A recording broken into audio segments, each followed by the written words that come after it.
నటరత్న నందమూరి తారక రామారావు వారసుడిగా చిత్రరంగంలోకి ప్రవేశించిన బాలకృష్ణ అనతి కాలంలోనే తనకంటూ ప్రత్యేకమైన ఇమేజ్ ను ఏర్పరచుకున్నాడు. గడిచిన 5 దశాబ్దాలుగా బాలయ్య తెలుగు ప్రేక్షకులతో ఏర్పరచుకున్న అనుబంధం ఎంతో ప్రత్యేకం.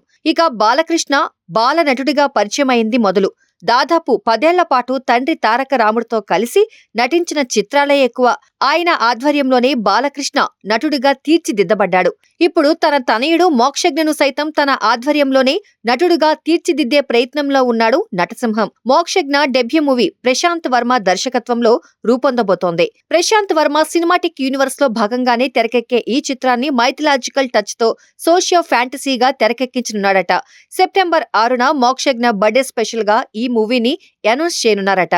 మోక్షజ్ఞ డెబ్యూ మూవీలో బాలకృష్ణ కూడా నటించనున్నాడట. ఈ సినిమాలో బాలయ్య శ్రీకృష్ణుడిగా కనిపించనున్నాడట.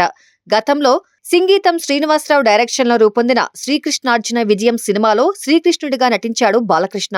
ఈ తరం నటుల్లో దేవుడు పాత్రలకు అచ్చంగా సరిపోయే బాలయ్య ఇప్పుడు మరోసారి శ్రీకృష్ణుడిగా కనిపించబోతుండడం ఫిలిం సర్కిల్స్ లో హాట్ టాపిక్ గా మారింది.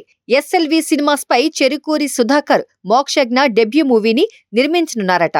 ఈ 2-3 రోజుల్లోనే ఈ సినిమాపై అధికారిక ప్రకటన రానుంది.